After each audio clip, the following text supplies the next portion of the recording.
The year was 1054, and the Christian world was about to split apart.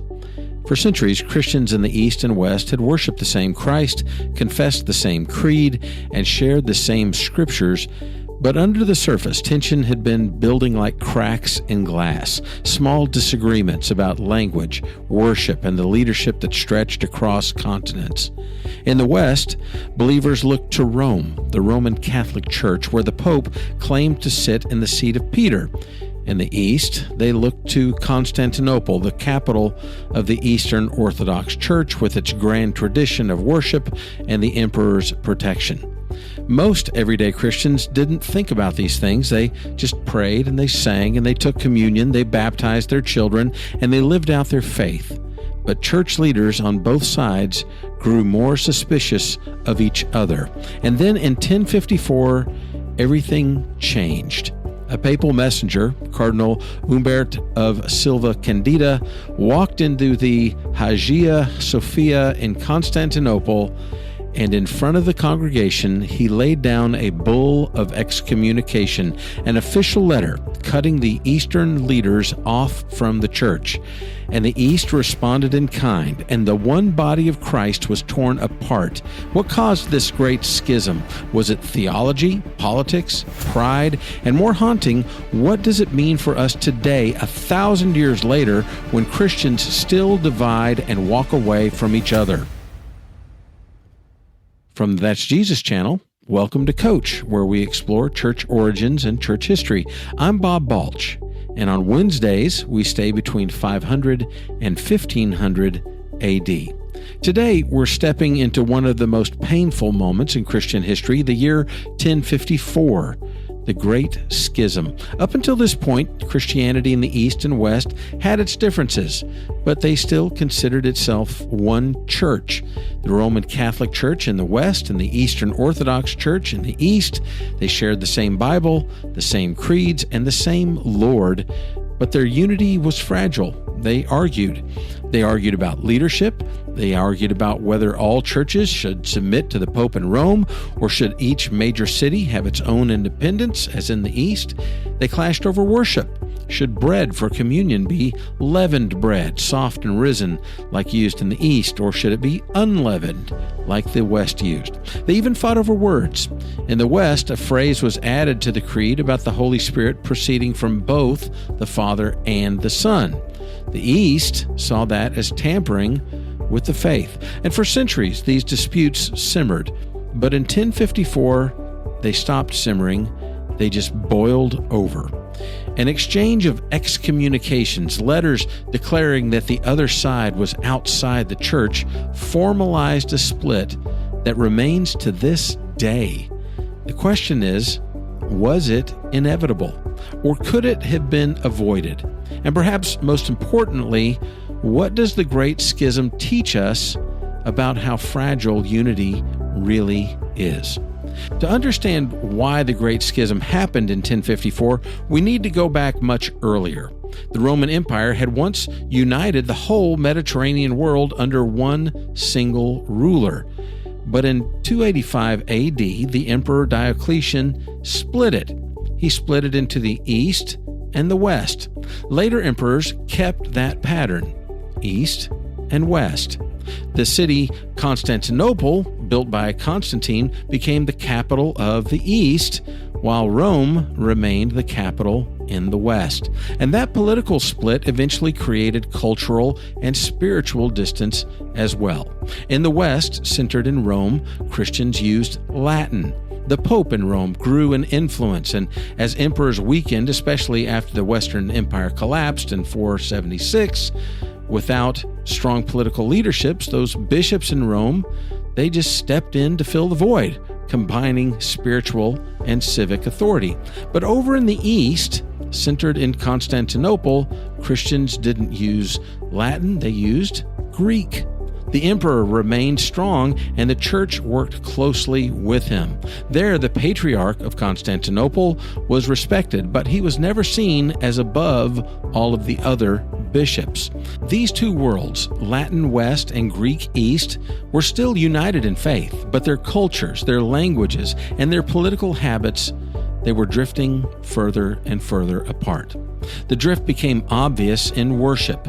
The West emphasized order and law and uniformity, and the East valued mystery and beauty and long, elaborate liturgies. Both loved Jesus, but they expressed it differently. Disputes flared up from time to time, like about Easter's date, about who had authority in certain regions, and the small changes in wording. And most of the time they patched things over. But by the 11th century, patience was wearing thin. Rome insisted on the Pope's universal authority. Constantinople pushed back, defending the independence of the Eastern churches. And underneath it all, pride and politics sharpened every disagreement.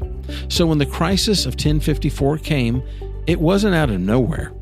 It was the final crack in a wall that had been weakening for centuries. By the middle of the 11th century, the divide between East and West had become impossible to ignore. The immediate spark came when Pope Leo IX in Rome and Patriarch Michael Cerularius in Constantinople clashed over authority and practice. Now, Pope Leo IX, leading the Roman Catholic Church in the West, believed that the Pope was the universal head of all Christians, with authority that even went over Constantinople. Patriarch Michael, head of the Eastern Orthodox Church in the East, rejected that claim outright and insisted that all major bishops were equals. Tensions rose further when the Western Christians began imposing their customs in Greek lands. Latin priests in southern Italy demanded that Eastern churches adopt Roman practices, like using unleavened bread for communion. And in response, Patriarch Michael ordered those Latin churches in Constantinople to simply close their doors. It was a bold move, almost a declaration of war. So Pope Leo IX sent an official messenger, Cardinal Humbert of Silva Candida, to negotiate. But the fact of the matter is, Humbert was not a diplomat. He was fiery and proud and blunt. His mission was to demand submission, not compromise. On July 16, 1054, Humbert stormed into the Hagia Sophia, the great church of holy wisdom in Constantinople. Now, the cathedral was filled with worshipers. He marched to the altar, and he laid down a bull of excommunication, an official letter cutting Patriarch Michael and his followers off from the Roman Catholic Church. Then he turned and walked out. To the east, this was nothing short of an insult. Patriarch Michael quickly gathered his own bishops. Together, they issued their own excommunication, declaring Humbert and the Pope's representatives cut off from the Eastern Orthodox Church. And with that exchange, the fragile unity of 1,000 years was shattered. No soldiers clashed, no blood was spilled, but the spiritual wound was deep and it never healed. What began as a moment of paperwork in a cathedral became one of the most defining fractures in Christian history. At first glance, the split of 1054 might look like nothing more than a heated exchange of letters, a few signatures on parchment, a few angry words in a cathedral. Surely that could be patched up, right? But the truth is, the wound went much deeper than paper. The Roman Catholic Church in the West and the Eastern Orthodox Church in the East had already been drifting apart for centuries. The excommunications simply made the separation official. And instead of cooling off, the hostility deepened. Western Christians accused the East of arrogance, disobedience, and clinging to outdated traditions. Eastern Christians, they accused the West of pride and innovation, of tampering with the faith. Each side saw itself as preserving the true church, and the other as dangerously wrong. Attempts at reconciliation were rare, and when they came, they failed. The Fourth Crusade of 1204 was the most disastrous moment of all. Instead of marching on Muslim armies, the Western Crusaders invaded Constantinople itself, pillaging the city, desecrating churches, and leaving scars that still haven't fully healed. By then, the division was more than disagreement, it was identity. In the West, the Roman Catholic Church grew stronger under the Pope, eventually leading into medieval papacy, the rise of scholastic theology, and later the Reformation. And in the East, the Eastern Orthodox Church held fast to its important traditions, guarded by the empire, shaping worship through icons and liturgy and monastic life. To ordinary Christians, the division may not have changed daily life right away. They still prayed and received communion and read Scripture, but over generations, the gap widened until the East and the West hardly recognized each other as family. The Great Schism wasn't just a break in fellowship, it was a redefinition of Christian unity itself. One body split into two, each carrying the gospel forward in its own way, but separated by suspicion. And though leaders have talked about healing the divide, nearly 1,000 years later, the scar still runs through the church. The Great Schism wasn't just about bread, or language, or pride. At its heart, it was about unity, how fragile it is, and how easily it can be lost when disagreements harden into walls. The Roman Catholic Church in the West and the Eastern Orthodox Church in the East still remain divided to this day. Efforts have been made towards reconciliation, most notably in 1965 when Pope Paul VI and Patriarch Athanasius I met and lifted excommunications from 1054. But even then, the rift wasn't healed. It was more like removing a bandage from a scar that never closed. And for everyday believers, the consequences of that 1,000-year-old fracture are sobering. Think about it. Jesus prayed in John 17 that his followers would be one, quote, so that the world may believe. Yet here we are, a millennium later, still pointing to one another that the most visible examples of Christianity are disunity.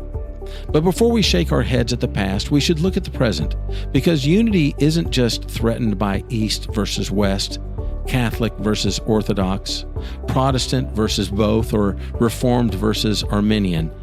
It's threatened in our local churches too. We split over worship styles. We divide over leadership decisions. We walk away over minor doctrinal disputes. We fracture over politics, personality, and pride. Sometimes we even fracture over misunderstandings and hurt feelings, or broken trust and unresolved conflict. The Schism of 1054 feels like a big, distant story, but it's really just a mirror of our own story.